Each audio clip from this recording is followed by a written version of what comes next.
Okay, we're going to focus just on number 1, so a 2 by 2 matrix. We're trying to find the inverse using row operations. So the first thing we do is we attach the identity matrix to the end. So I just put a little line. We're trying to take the left side and turn it into what the right side is. So we're going to turn this into the identity using row operations. And if you go in the same pattern every single time, if I have, let me just put numbers here, these are little number symbols. If this is my matrix, a 2 by 2, let's get this back in focus, man. I'm going to start in the top left, turn that into a 1, then drop down, turn that into a 0, go over, turn that into a 1, and then come back up.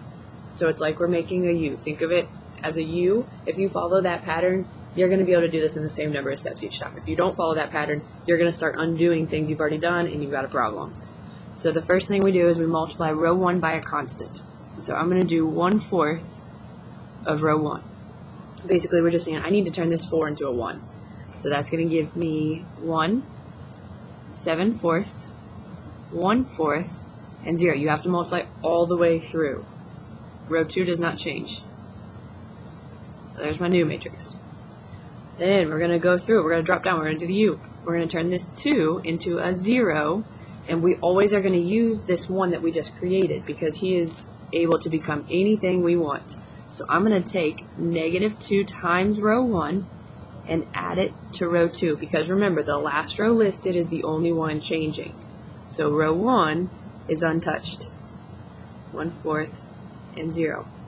Then I'm going to take every element in row 1 multiply by -2 and add it to row 2. So -2 plus 2 is 0. That's what we needed. -14/4 plus 6, and remember, common denominators, so -14/4 plus 24/4 is going to give me 10/4, and I'm just going to leave it. You could simplify to 5/2, whatever's easiest for you. We've got -2/4 plus 0, -2/4, and then 0 plus 1 gives me 1. Now we got to continue the U, and I got to turn 10/4 into a 1. It's the same step that we did here. It's just going to be a new constant that we multiply by. So I'm going to drop this down. I'm going to take 4/10 times row 2, and that's going to turn this into a 1. So 0, 1, we got that 1. We got 7/4. I'm going to go ahead and put 1/4 and 0. Now if I'm taking -2/4 and multiplying by 4/10, the 4's cancel. That's -2 tenths, sorry.